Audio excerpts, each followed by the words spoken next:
ಬಳಪ ಹಿಡಿದ ಭಗವಂತ ಇರುತ್ತಾನೆ ನಮ ಸುತ್ತ ಅವತಾರ ನಾನಾ ರೂಪವೋ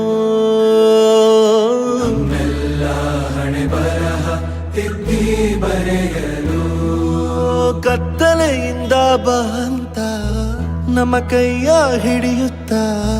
ಕರೆದೊಯ್ದ ಬೆಳಕು ತೋರಲು ಜಯವಾಗಿ ಗದರೋದು ನಮ್ಮ ಬೆಳೆಸಲು